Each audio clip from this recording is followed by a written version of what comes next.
All right. Welcome back to Pro Football Doc podcast with our Pro Football Doc tree and your TikTok. What is it? TikTok Bone TikTok Doc? Bone Doc. Yeah. DOC Doc, not Talk TOK Talk, right? TikTok Bone Doc. TikTok Bone Doc.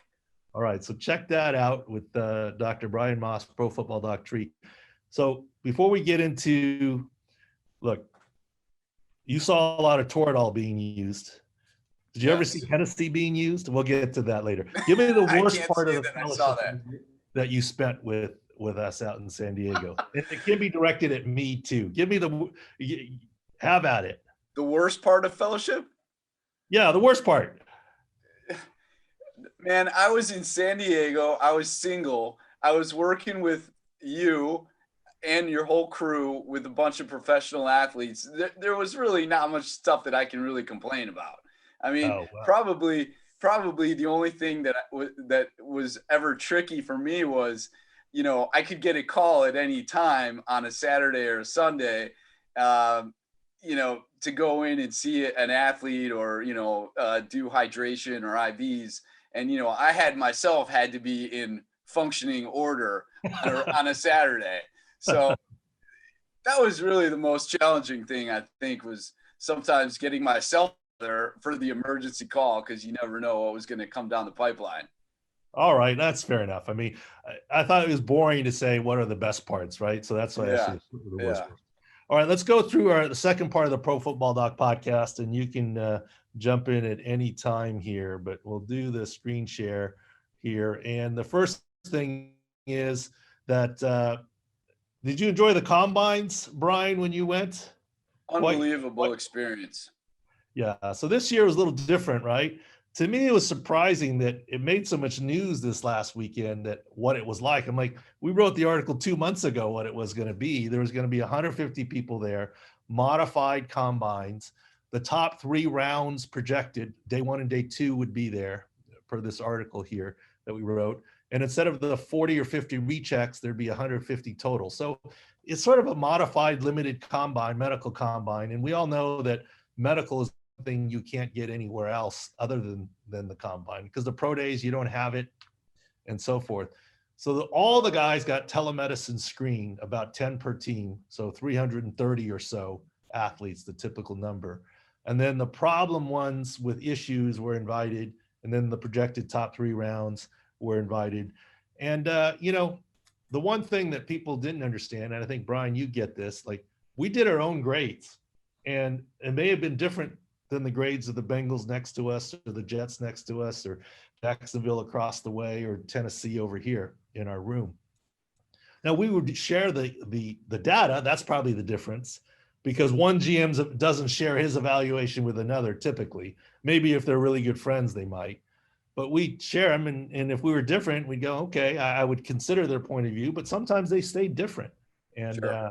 kind of thing. That's why it's important.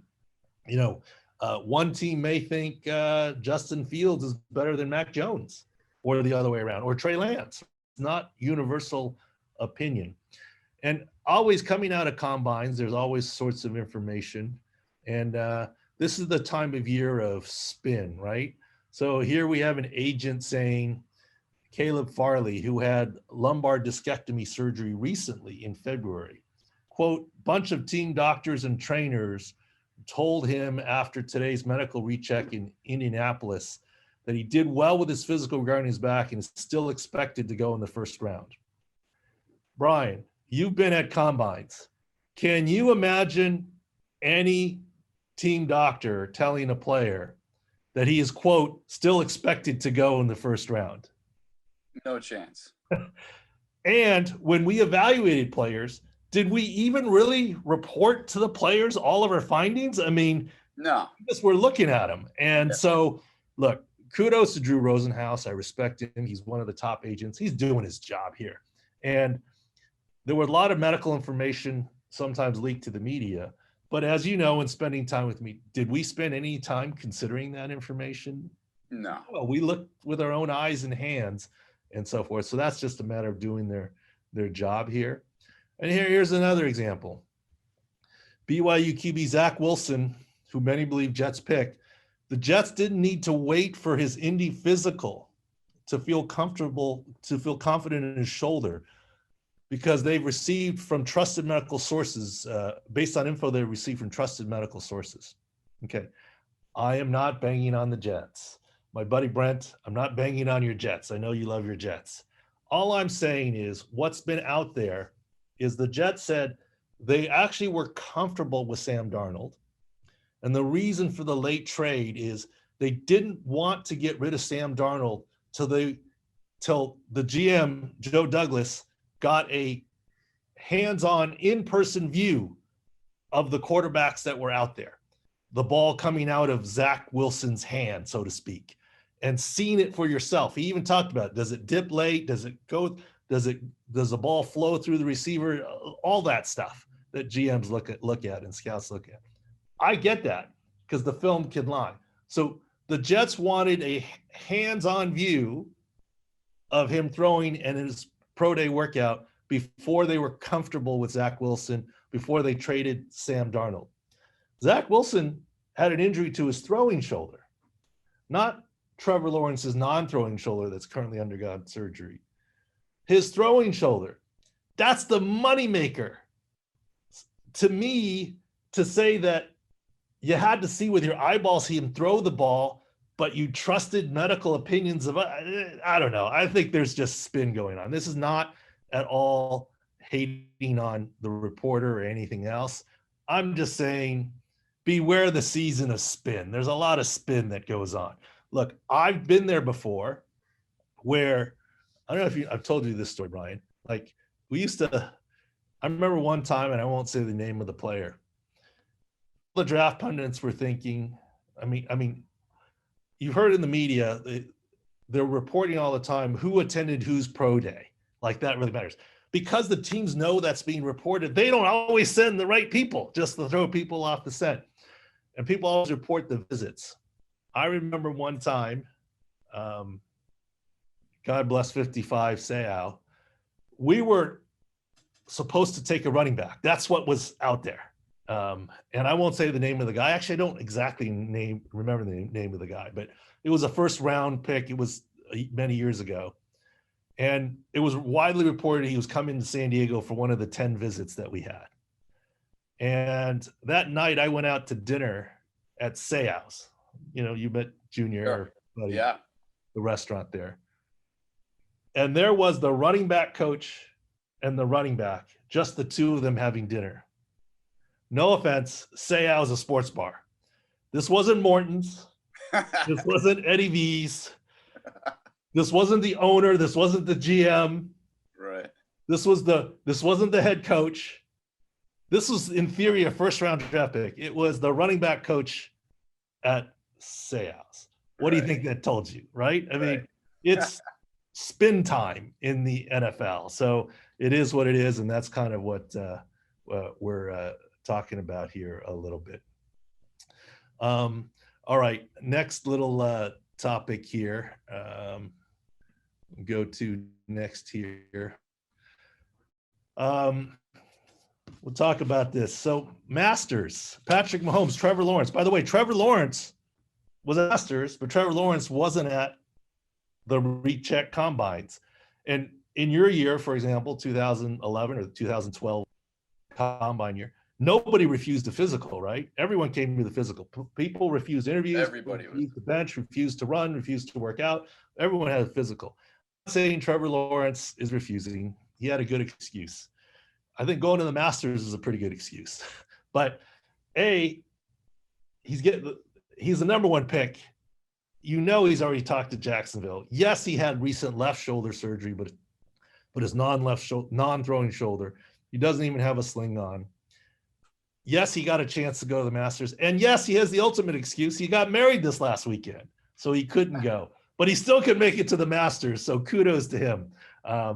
And he's talking to Patrick Mahomes here, as you can see. And you don't see it, but the best part is Patrick Mahomes doesn't have a boot for his turf toe surgery, doesn't have a boot on anymore.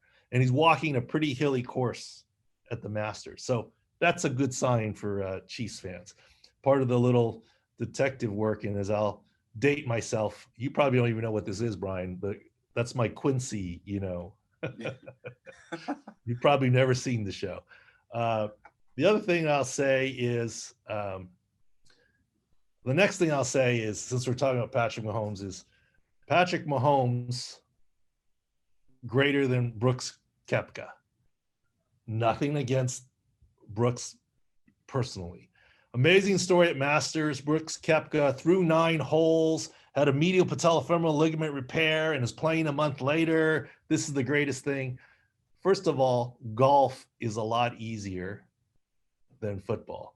Patrick Mahomes dislocated his kneecap and played 3.5 weeks later. Brooks Koepka, hats off to him, a month after surgery for maybe subluxation, where there were no formal reports of dislocation, played pretty well for 9 holes and then didn't make the cut. Kudos to him for a quick return.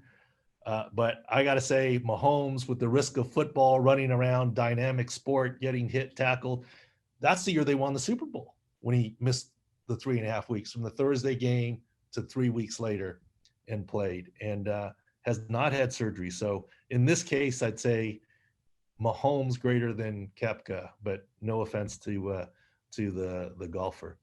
The other thing I got to say is, have you been to the Masters, Brian? No, not yet. I'm lucky enough to have gone before as part of the charity stuff that we do, the San Diego Sports Medicine Foundation. Mm-hmm. Now, here's a picture of my guy,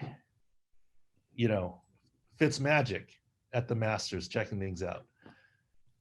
I didn't realize that I watched some of the Masters. There were a lot of fans there. I mean, right? And there was all these quarterbacks there and tight ends and, famous guys and so forth, and Kelsey and all these people, and Mahomes and Trevor Lawrence, the QB Masters, I would call it almost.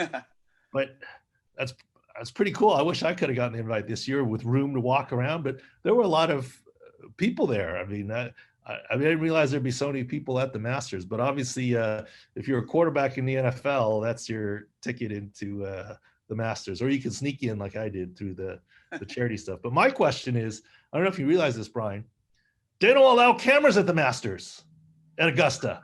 When you go in, you have to check your cell phone. You're not allowed to have anything. So I don't know how they got all these social media pictures. Yeah. That's what I don't understand. I mean, of all these quarterbacks. I don't have a picture of myself at the Masters. At the gate, before you turn your phone in, and there's metal detectors and the whole thing. You can't sneak your camera in there. So that's a mystery that I don't know. What's that? That's pretty wild. I didn't know that. No cameras. I mean, maybe these were media members that were allowed to have cameras. I don't know. I mean, it certainly wasn't a guy with a selfie, because you're not allowed to have that at all inside the Masters. And yes, it is much hillier than it ever seems to be on TV, which I think is a great sign that Patrick Mahomes is out there without a boot. Because, let me tell you, that trek to Amen Corner, which everyone has to go to, is long. It's on the other side of the course, and it is hilly. And the best news for Chiefs fans, if Patrick Mahomes was there and stood around and made that walk, I mean, there's no golf carts riding around, out there taking people, even if you're a celebrity, from one place to another. And so I'm sure he was out there walking around. So that bodes very, very well for his recovery. All right. Next one here, we'll go over a little bit. So Brian, you were around, we did our tour it all, et cetera, right? I mean, tour it all shots were very, very commonplace. Well, absolutely. Let me go through a couple of things. You mentioned integration. Well, let's cover one thing first before we get there. The Players Association is saying they want virtual off season and it's voluntary. Heck no, we won't go, is kind of what JC Treader is saying. Heck no, we won't go. We've been telling them it's voluntary and we're not going to go. It's always been voluntary. You don't have to show up. But if you want the rookie to get the reps instead of you're going to show up. If you want to curry favor with your coaches, you're going to show up.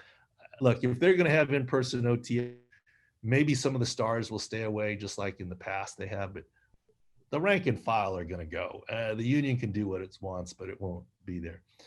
On another subject, since you talked about IVs a little bit, I didn't realize you could do this. I find it very appropriate that the website or the Twitter handle, Falcoholic, Falcons fans are the drunkest and highest fan base in the NFL. I mean, I don't even know how you get that, but check out these numbers. And I'm not trying to promote anything else. It's like 86% binge drinking on game day and 77% smoking marijuana for the Falcons. Are you kidding me? I mean, that's quite a bit of overlap. I mean, do the math there. But you got 70% of the people doing both on game day, binge drinking and smoking. I mean, they're a beast. I mean, the Patriots, though, of course, all business, right? Of course. 42 binge drinker, which I've been through the parking lot at Foxborough, especially for a night game. I doubt this poll is correct. I mean, I've seen it. And then what, 31% smoke. Anyway, it's just a fun little, I don't know where they got the numbers from. But let me tell you, but based on this number, maybe Marshawn Lynch can make a comeback with the Falcons. You guys see this one? I saw that. This is classic. What were yours? What was your? My superstition was that I needed to have maybe a shot and a half before every game Of Hennessy. What you mean? I was thinking, Yeah, Gatorade or Gatorade. Toradol. I don't know what I was thinking. Nah, And there's a bar right there in the locker room in Seattle. Schneider and Pete born Carroll. on a backpack. What were yours? Right. What was yours? I mean, just love that piece. Now, here's the thing. Once again, having the critical eye. If you're buying, obviously I tweeted Hennessy greater than Toradol, right? Are you buying that it was a shot and a half? I mean, I think it might have been a pour and a half or a gulp. But if he's telling you it's a shot and a half, I'm over on that and taking that to the bank. And, Marshawn's a great personality. I'm not condoning drinking before playing in a game and whatever, but it just was good video that I thought I would share with anybody. So let's go to a more serious note, and then we'll look at some video here. The NC2As, most people saw this video. Hurt your eyes if you're not comfortable. This is referee Bert Smith passing out and probably getting a concussion, hitting the back of his head. I was amazed at the time. I don't know about you, Brian. There were immediate reports during the game that he was taken to the hotel or in the building. He didn't go to the hospital, apparently, after that. What? At least not immediately. I mean, look, if I were on duty, I would say, we got to be sure, my friend. But all's well that ends well. The referee that collapsed is okay. He's very thankful. It was a blood clot in his lungs. And he said passing out there may have saved his life because he ended up getting the attention that he needed, et cetera. So good outcome from the NC2As and Bert Smith passing out. A blood clot that is treatable. But obviously he did get to the hospital eventually, so that's good. I was surprised. I mean, Brian, you know me. I didn't send a lot of people to the hospital, right? I mean, I try to take care of it in the locker room, in house, et cetera. Oh, but absolutely. in this case, you got to go. 100% one-way ticket to the ER for that guy. And I don't mean just for liability, like I don't want to watch him. Look, I've told you the stories. I've had players, and we've done a lot of things in-house that I thought were safe without sending them to the hospital because we thought we could do for them in the locker room, at home, in the facility, what the hospital would do for them. Yep. But in this case, when it's an unknown cause and you need a CT scan or VQ scan to figure out the blood clot and the other special equipment and also rule out other issues, Mr. Smith, I'll send someone with you, but you got to go. Exactly. You got to go. Exactly. All right. And then on another or, detective serious note, there apparently was a former NFL player that dad says he's got CTE, and ended up there being a shooting. And Brian, he shot a doctor and his family apparently. Yeah. And all I'm saying is, look, let's let the facts sort out on what really happened here. Nobody knows. But the words that this Dr. Robert Leslie, God bless him and his family, decision to stop giving this former player medication led to his being shot. I don't know. I mean, it just doesn't make sense and is scary enough. But also, just by a quick Google, Dr. Robert Leslie is an ER physician. ER physicians typically don't regularly give medications, right? They're episodic in the ER care. You don't even know when they're in the ER. So you could show up at noon one day and it's Dr. Leslie, and noon the next and it's not. So I don't understand this, and there's no happy ending. Some people died, and it's sad, and you know, the CTE thing is real, but let's not jump to too many conclusions that are random. And then finally here, let's do some video screen shares of analysis. Dak and his ankle. Here you go. You trained with us. What do you see here, Dr. Moss? Well, he's looking pretty good there. He's in a regular shoe, and he's moving around, planting his foot. He's looking pretty good. Looks like he's moving well. Oh, Brian. Look, he looks great compared to what,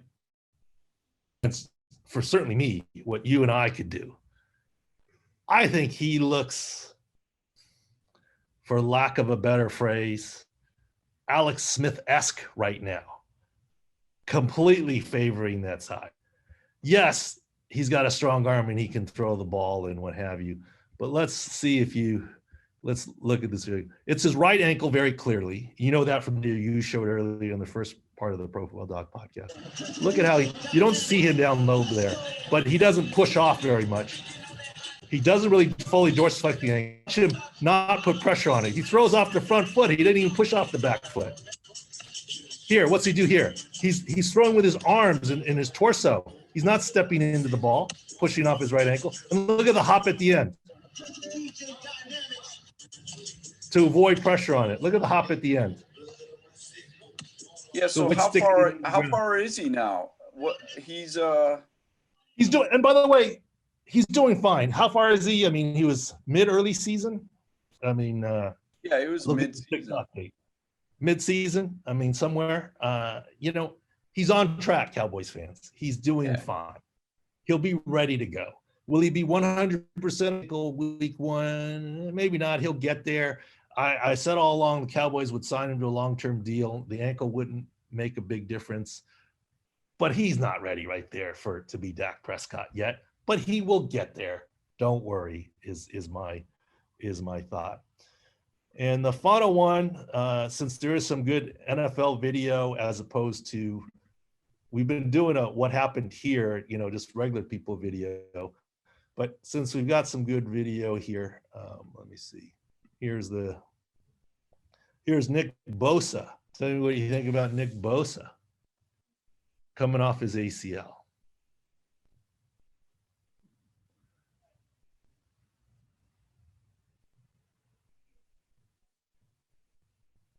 I think he's looking pretty good.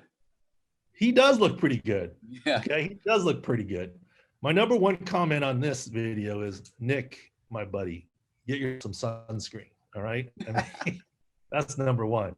But you absolutely, and I do this game, Brian. Yeah. I don't remember what side it was. I look at video and then try and say, what side was it? Yeah. And to me, it's clearly his left knee. He's doing great. I'd say Nick is ahead of schedule. But watch this as he moves side to side. That looks fine. He's a little slow on push off here. Look at how much. Okay. Now watch this next sequence as he plants with his left foot at the first cone. Watch him plant left foot. That's slower than this twist around, than this one. Okay. So he makes one plant cut with the left that is the slowest. See that again. But his 2 plant cuts with his right are much more powerful. Slow, quick, boom, 1-step cut. So he's still a little bit, he's not there yet, and I wouldn't expect him to be. Now, he was a very early season injury, and I think he'll be ahead of schedule, ready to go. Normally, I say for a guy like that, it'd be second half of the season where he's good to go. I think he's projected to be good to go for the beginning.